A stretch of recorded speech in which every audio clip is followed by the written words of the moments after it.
Première cotation sur le Dow Jones, donc c'est le vert qui l'emporte à l'ouverture. On est en progression de 0,5%. Et puis on va parler bien sûr des marchés européens. La bourse de Paris toujours bien orientée, plus 0,7% pour le CAC 40. On va en parler avec Romain Daubry qui est membre de la cellule Info d'experts de Bourse Direct et qui est en duplex avec nous. Bonjour. On est dans un canal haussier court terme avec néanmoins une absence de flux acheteur. Exactement. Si on zoome un petit peu, c'est ce qu'on peut constater. C'est-à-dire que quand on regarde graphiquement l'indice CAC 40, le futur CAC 40, le contrat à terme, sur des horizons de temps inférieurs à la journée, on constate que depuis début août, on a commencé à construire un canal haussier. Donc ça, c'est plutôt bon signe. C'est un signe d'harmonie qu'on aille chercher les bornes d'un canal comme ça. Il est assez large, 190 points environ, mais les bornes en sont bien respectées. Et hier matin, malgré la panique de la fin de séance de vendredi dernier, hier matin, on a tenu le bas de ce canal, 5272 points, qui a permis de rebondir. Voilà. En revanche, effectivement, pas de flux, toujours pas de flux. Ce qu'on constate, c'est qu'au cours du rebond d'hier, 0,45%, eh bien, il n'y a pas eu de nouveaux contrats futurs ouverts. On a même clôturé 3000 contrats.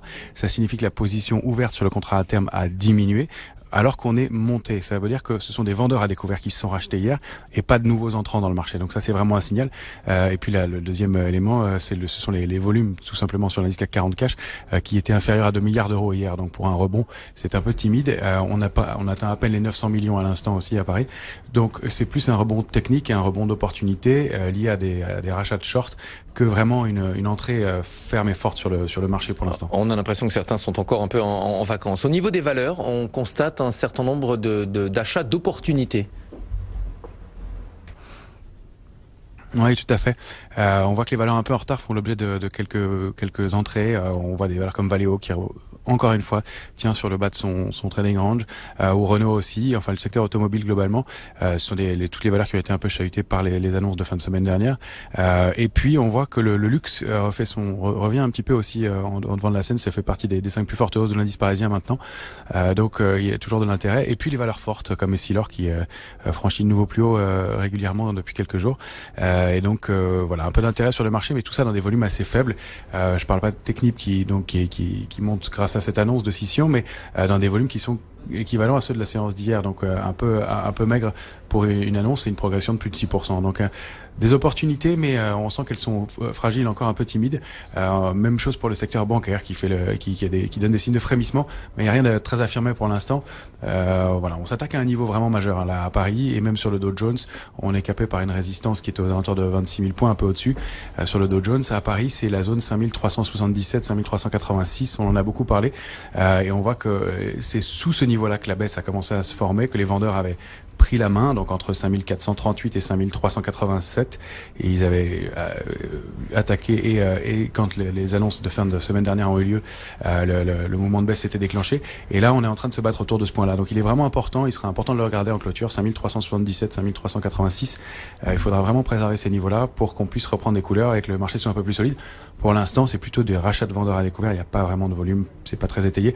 On achète toujours, mais on peut alterner aussi avec des ventes, et on préfère l'achat sur repli, on n'achète pas fermement sur ces niveaux-là. Et puis on peut dire peut-être aussi un mot de l'or qui continue de jouer son rôle de valeur refuge. On est à 1531 $ l'once d'or. UBS nous disait hier qu'on pourrait atteindre 1600 $ d'ici 12 mois et sur l'or. Donc la tendance n'est pas prête de s'arrêter. Et je crois que vous êtes du même avis. Non, la tendance est vraie.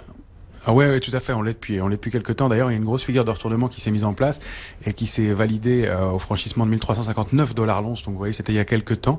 Et donc, l'or continue à progresser. Il a donné un signal d'achat à une extension. Il est allé chercher une résistance intermédiaire à 1555 $ l'once après les petites tensions de fin de semaine dernière, et pour l'instant la tendance reste haussière, donc là, elle est un petit peu mitigée parce qu'on vient de toucher une cible intermédiaire, mais ce qu'on constate, c'est que la position ouverte, donc les positions déclarées sur l'or, continuent à progresser toutes les semaines, et c'est la même chose sur l'argent. Donc oui, tout à fait, 1670 $ l'once, 1677 précisément, c'est ce que donnent les signes graphiques. Donc oui, bien sûr, la tendance est haussière sur le fond. Voilà, c'est peut-être probablement pas pour les heures à venir, mais effectivement une tendance de fond à continuer à porter sur le long terme. Et puis on va dire aussi un mot des cours du pétrole. On est à 59,13 $ sur le Brent à l'instant et on est à 54,21 $ sur le WTI. Oui, alors graphiquement, je regarde plutôt le Brent, mais effectivement, on s'attaque à une résistance importante à 59,45 sur le Brent et avec pareil une petite augmentation de la position ouverte depuis depuis la semaine dernière à nouveau. Donc un petit regain d'intérêt sur le pétrole. Si on arrive à franchir cette résistance, on pourrait aller rapidement chercher les 62,99. Donc le Brent rebondit un peu aussi depuis quelques séances. On peut regarder de ce côté-là. Le franchissement de 59,45 déclencherait probablement un signal d'achat. Merci beaucoup Romain Daubry, membre de la cellule Info d'experts de Bourse Direct. On vous retrouve tout à l'heure à 17h30. Ce sera pour la clôture du marché parisien. En plateau avec